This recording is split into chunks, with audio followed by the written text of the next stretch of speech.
Olá, pessoas, tudo bem? Antes de mais nada, se inscreva no vídeo, é ótimo. Se inscreva no canal, like no vídeo e os membros do canal têm acesso antes a este conteúdo maravilhoso. Então clique em Seja Membro e veja os pacotes do hashtag Curteflix, ou melhor, Curte Plus, né? Enfim.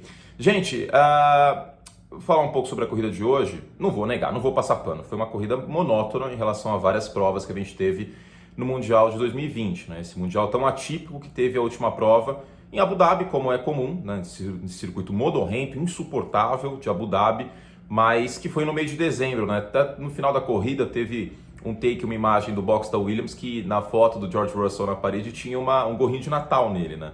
Bem atípico esse final. Mas a última prova tem outras histórias, para além do vencedor, para além de todo o resto. Max Verstappen largou na pole, ganhou de ponta a ponta, né? Teve aquela parada no início com o safety car, com o Pérez abandonando, né, problemas de motor. Ele já tinha largado em último por conta de troca de equipamento, e aí teve essa punição, largou em último e estourou o motor da Mercedes, da Racing Point do Pérez. Isso comprometeu bastante a Racing Point, daqui a pouco eu falo o porquê. Mas com essa parada, o Verstappen, aliás, todo mundo, né, no topo colocou o pneu duro, e assim foi até o final da prova. O Bottas até chegou a receber um rádio da Mercedes para tentar apertar um pouco mais, mas a questão é que o carro da Red Bull estava muito equilibrado para esse final de semana. O Verstappen estava realmente no final de semana iluminado, ganhou de ponta a ponta. Na liderança, né, e nos três primeiros colocados, a bem da verdade, não teve muita novidade, né? Não foi realmente monótono, mas no resto da corrida tem outras histórias legais para falar. E eu acho que esse é o grande ponto, é por isso que eu fiquei com tesão mesmo, com vontade de começar a falar de Fórmula 1 aqui. Já estava falando há algum tempo no meu blog na ESPN, falar que não é só a disputa pelo título, não é só a disputa pelos primeiros lugares, né? E pela liderança da prova, pela vitória. Tem outras coisas bem legais para a gente ficar de olho. Por exemplo, a principal narrativa dessa prova, na minha concepção, era a briga pelo terceiro lugar no Mundial de Construtores, entre McLaren e Racing Points. É uma diferença de 40 milhões de dólares de fatia do bolo, vamos dizer assim, para o terceiro colocado em relação ao quarto. E a Mercedes, aqui o motor vai ser Mercedes ano que vem. A McLaren conseguiu o terceiro lugar com um bom desempenho do Norris e do Sainz, mas vale lembrar, tem uma investigação em curso, enquanto eu gravo esse vídeo, por conta do Sainz ter ido mais lento do que deveria no box. Porém, a tendência é que mesmo que ele seja punido, não mude muita coisa, porque ele ficou a 8 segundos do Ricardo, né? E se houver punição, deve ser de 5 segundos, então ele não vai perder posição. O Twitter da Fórmula 1, inclusive, até já anunciou a McLaren em terceiro lugar no Mundial de Construtores. É uma reviravolta maravilhosa para a equipe, né? Que quando o Fernando Alonso ainda estava lá, que foi quando perdeu patrocinadores e etc., a equipe estava uma draga, né? Estava uma situação bem parecida que a Williams vive em 2020, que viveu em 2019. E aí a McLaren conseguiu se reinventar, o carro melhorou muito, a dupla de pilotos é muito boa, né? O Sainz agora sai da McLaren e vai para a Ferrari. Ele deve ter sentido uma dor do coração de ultrapassar as Ferraris ali dando volta no final. Ele falou assim, caramba, é esse carro que eu vou guiar no que vem? Pois é. E quem vem para o lugar do Sainz na McLaren é o Daniel Ricciardo, que silenciosamente fez uma bela de uma temporada, viu? Ficou em quinto lugar no Mundial de Pilotos. A diferença dele para o Ocon em termos de ritmo de corrida foi imensa ao longo de toda a temporada. E olha que eu gosto do Ocon, então estou bem ansioso para ver o Ricciardo na McLaren ano que vem. McLaren que terá o motor Mercedes, então a partir da próxima temporada, aí vai ser legal porque vai conseguir competir ali por pódios, etc. O problema da McLaren neste ano foi ritmo de corrida. Vamos ver se eles resolvem isso para a próxima temporada. Sobre isso eu estou até com a minha colinha aqui.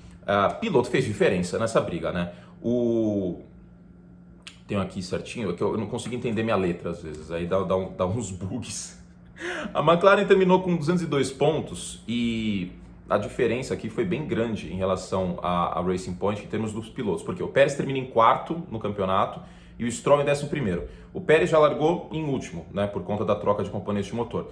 E aí, com só o Stroll tendo que brigar por pontos, aí ficou feio, né? Inclusive o Stroll foi ultrapassado no final da corrida pelo Ocon, então ficou... Enfim, eu não sou fã do Stroll, não escondo isso de ninguém, eu sei que ele tem fãs aqui no Brasil, respeito, tem seus motivos os fãs do Stroll, mas eu não gosto, né?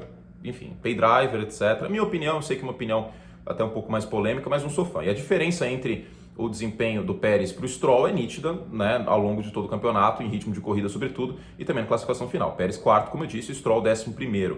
Na McLaren, o Sainz terminou em sexto e o Norris em nono, muito mais equilíbrio, né, e isso fez diferença nessa reta final. Ano que vem, o Stroll deve ser companheiro de equipe aí do Sebastian Vettel, que não pontuou hoje, nem ele, nem o Leclerc, né, naquele safety car que teve no início da prova. Aliás, a Liberty Media ama safety car, né? O que eu acho bom, porque dá uma movimentada na corrida.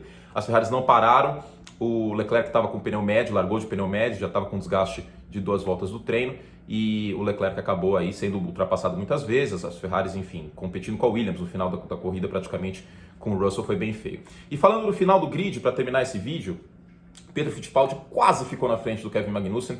Teve um pit stop bem esquisito, ele teve uma parada a mais que o Magnussen, não parecia precisar de pit stop pelos tempos que o brasileiro estava rodando no final. O Biratan Leal, meu colega lá na ESPN, que fala de Fórmula 1 também no canal dele no YouTube, fala no Twitter, ele até chamou a atenção para isso, né, que foi esquisito essa parada no final aí do Fittipaldi. Então, de duas uma, ou não quiseram fazer o Magnussen na despedida dele da Haas ficar atrás de um praticamente estreante, o Pietro está na sua segunda prova na Fórmula 1, ou é uma questão de pesquisa, etc., colocar um pneu no final com os componentes desgastados, etc. A gente não vai ter como saber isso, mas é esquisito. Não me pareceu ser pneu furado nem nada, porque não falaram sobre na transmissão, não teve rádio, enfim. O Pietro acabou ficando atrás do Magnussen aí, que se despede da Fórmula 1, a Haas terá o Mick Schumacher, que foi o campeão da Fórmula 2, filho do Michael Schumacher, e o Mazepin, né, que já teve uma polêmica aí, o russo, que é um Lance Stroll russo. Pronto, falei. Vocês sabem que aqui o negócio funciona dessa forma, eu falo as coisas mesmo.